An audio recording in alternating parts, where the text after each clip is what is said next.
In this video, we examine the question, are Gen Z's financial problems really the result of Gen X and baby boomers? Coming up next on Holy Schmidt. Holy Schmidt! A few years ago, I was reading an online article when a headline popped up in front of me. Millennials, Gen Z, worried about boomers' impact on financial future, poll. I didn't think much about it at the time because, frankly, news organizations will often create polls, ask a question in a certain way to get a specific response, and then build an article or even a show around the response to that poll. Happens all the time. I also remember thinking at the time, Mike and the Mechanics probably has it right. Every generation does blame the one before. And then I filed it in the back of my head for later. Then my daughter showed me a TikTok last week of someone blaming boomers for hoarding wealth while the younger generations struggled to survive. The TikTok provided evidence, a boomer talking about how they bought their home, or at least the down payment of their home, with a summer job. And then that TikTok faded back to 4 people living in a very small New York City apartment. I smiled at her and I said, I remember a time when I started dating your mom. I had to make a decision between putting gas in my car or using that money to take mom out to dinner, because at the time I couldn't afford to do both. My solution was, shall we say, unique, but it worked. I then thought about the article I read a few years ago, and I asked my daughter, is this a widespread criticism, or is this somewhat unique to this one TikTok? And she said, Dad, we know that you worked full time and you went to school at night for the first 4 or 5 years of your relationship with mom. But there are a lot of Gen Xers and boomers who have it easy and always had it easy. I thought. Interesting. Then I had this flashback, you've probably had them too, about an argument you had with your parents, probably around the time you were 18 or 19, because I was 18, talking about wanting to move out, but you didn't have the funds to do it, and how they had it so much easier. Then, like deciding to buy a new car and then seeing it everywhere, I started seeing memes, articles, even social media posts about how Gen Xers and boomers had it easy, and the new generation, the current generation, has it very, very hard. And I will say the blame game between the generations has gotten pretty intense. So are Gen Z's financial problems created by Gen X and boomers? This is what we're going to explore in this video. Today we're going to look at the facts about housing, wages, student debt, and much more. Just the facts in a non-judgmental way, because there might be a point to the criticism, although I think it might be misdirected. We'll get to that in just a moment. Let's start off with some basic facts. In the 1960s and 1970s, boomers blamed the previous generation for their problems as well. They said that the previous generation was too conservative and too me-focused. The phrase, don't trust anybody over 30, became their battle cry in protests. They blamed the silent generation for the Vietnam War. The 1969 Woodstock Festival was partly a rejection of the silent generation's values. Books like The Greening of America, published in 1970, directly blamed the previous generation for society's problems. The author, Yale professor Charles Reich, was speaking for the boomer generation and said the boomers rejected the previous generation's materialism and conformity for individual freedom, environmental consciousness, and human potential. Sound familiar? It's the same pattern we see today with the younger generation, and the blame cycle seems to continue on from generation to generation. All right, let's talk about the big issues. First is housing affordability. In 1980, the average home price was $47,000. Today, it's over $430,000. Even after adjusting for inflation, housing prices are a lot more today than they were back in 1980. Some Gen Z adults say that Gen X and boomers pulled the ladder out from underneath them. They bought cheap land, and now they hold real estate that has gone up significantly in value, and that's a big source of their personal wealth. But there is another side of the story. Yes, boomers bought homes when they were less, but the interest rate, the mortgage rate on homes in the 1980s was 12 to 18%. Today, it's 5 or 6%. As it relates to new homes, the real problem isn't one generation, it's policy. Restrictive zoning laws limit where we can build homes today, and they weren't nearly as restrictive back in the 80s and the 90s. We've had decades of underbuilding since the 2008 crash, and real estate investment companies are buying property and renting them out, which only exacerbates the problem. So is it the boomers' fault? Not exactly. I would say that the boomers benefited from a system that doesn't exist today, but the boomers didn't create the system then, and they didn't create the system now. Next, let's talk about stagnant wages and rising costs, because this is a real issue. Wages for entry-level jobs have not kept up with inflation. That is an absolute fact. When boomers entered the workforce, a minimum wage job could cover rent, food, and maybe even a college education. Today, it's simply not possible, but it's not because boomers wrote unfair rules. It's because jobs globalized. They went overseas. Computers and robots replaced human beings in a lot of roles, and labor unions lost a lot of their power along the way. Meanwhile, the cost for necessities has skyrocketed. Healthcare, for example, costs 3 times as much as it did back in 1980 after you adjust it for inflation. College tuition has increased nearly 1,200% since 1980, and housing costs take a much bigger percentage of someone's pay. Gen Z is facing a very different economic reality than previous generations. Education is another area where the differences are striking. Only 13% of the silent generation completed a college degree. Boomers, the average was 25%. Gen X, it's 35%, and millennials, 39%.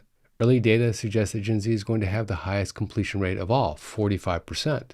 That's a big number. More education means more opportunity, but it also means a much larger percentage of Gen Z is going to be carrying student loan debt. And they're entering a market where many positions require a college degree, but don't pay accordingly. And speaking of student loan debt, the average student leaves college with between $30,000 and $40,000 of student loan debt. Many carry much more, especially those with advanced degrees. This was not the case with boomers. Many boomers attended college where tuition was maybe a few $1,000s per year. Some of it was free depending on the state that you lived in. Gen X saw rising education costs, but not to the level that we see today. So what happened? First, the jobs that don't require a college degree often went overseas. And the jobs that are here are done by computers and robots. The people who operate those computers and robots very often need a college degree, which means that in order to get ahead, some sort of college degree or at least vocational training is required. State funding for colleges, per capita anyway, dropped dramatically as demand soared, and the universities had to hire a lot more staff to educate this new group of students coming through. The numbers were much larger.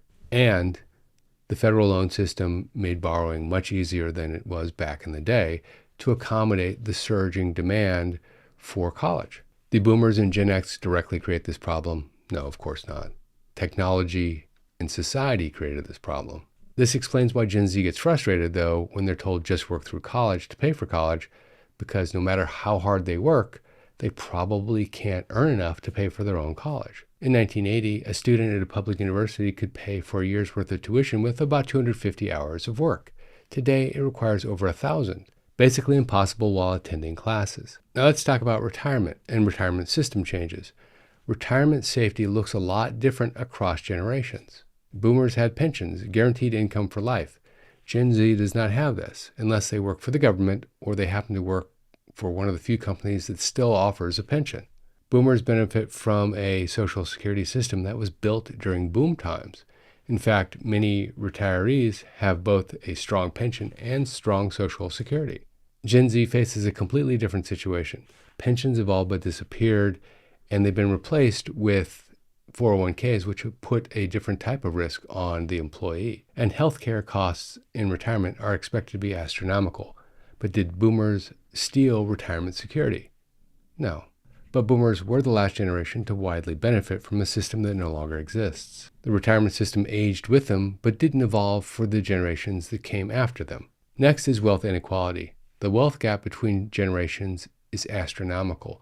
Baby boomers have 50% of the country's wealth. Gen Z and millennials combined have less than 10%. That difference feels very unfair to someone just starting out, but we need to remember one very important point here, and that is wealth builds as a generation ages. In the 1980s, boomers were in the same financial situation as Gen Z is in now. Their wealth grew over decades through home ownership, investing, and stable jobs. The real problem isn't that boomers and Gen X have taken all the wealth, it's that those same paths are much harder to access today than they were back in the 1980s. Housing costs more relative to income, good jobs require more education and more student debt, and the markets seem more volatile and more complex. That's all true. But it's not that the boomers and Gen X have too much, it's that the system makes it harder for Gen Z to get started. So why does this tension between the generations keep happening? Well, it's actually just human nature. When things get tough, it's easier to look backward than it is to look forward. It even feels good to say they had it easier than me, or they created this mess that I'm now in. The pattern repeats itself throughout history. As we saw earlier, boomers blamed the silent generation, Gen X blamed the boomers, and now the current generation is blaming both Gen X and the boomers. But blame rarely fixes anything. Understanding systems, history, and policies, that's where real solutions come from. Let's talk about something positive, and that's the unique advantages that Gen Z has today that Gen X and boomers don't have or didn't have. Today, you can start a business right from your phone. You can create a personal brand that reaches millions. You can sell products and content globally with minimal startup costs. Platforms like YouTube, Shopify, and TikTok have removed a lot of barriers that previous generations had to overcome to get started if they wanted to build their own businesses. Work-life balance has become more normalized, and remote working provides flexibility that previous generations just did not have. Mental health is greater than ever, and Gen Z is creating new paths that weren't available to previous generations for their own future. But there are challenges too. Subscriptions create invisible spending that adds up fast. Social media creates pressure to unnecessary spending that exists today that didn't exist 50 years ago. And the 24/7 economy makes it harder to disconnect and save money. So yes, the challenges that Gen Z faces are real, but so are the opportunities. The truth is, no generation picks the world to which they were born into, but each has the opportunity to shape the world for the generation that comes after. Blaming doesn't move anyone forward, but working together does.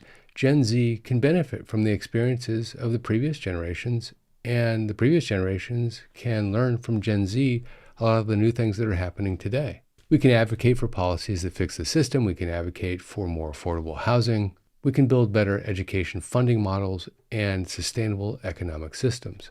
But this only happens when we stop the blame game and start collaborating together. At the end of the day, generational finger pointing misses the big picture. The real issue are systems and policies, not people of certain ages. If you're Gen Z, this is your moment to create your future. If you're Gen X or a boomer, this is your opportunity to help the next generation. Because the real problem doesn't come from blaming the past. There's always a past, but looking at the future together. If you like this video, please give it a thumbs up. The number of likes a video gets helps it in the search results, and I want to help as many people as possible. Also, use the share button below to share it with somebody from a different generation to start a conversation. And don't forget to click subscribe and turn on notifications for a more balanced take on many of today's issues. I post 2 to 3 times a week, and we would love you to become part of our YouTube family. This is Jeff Schmidt, and I will see you in the next video.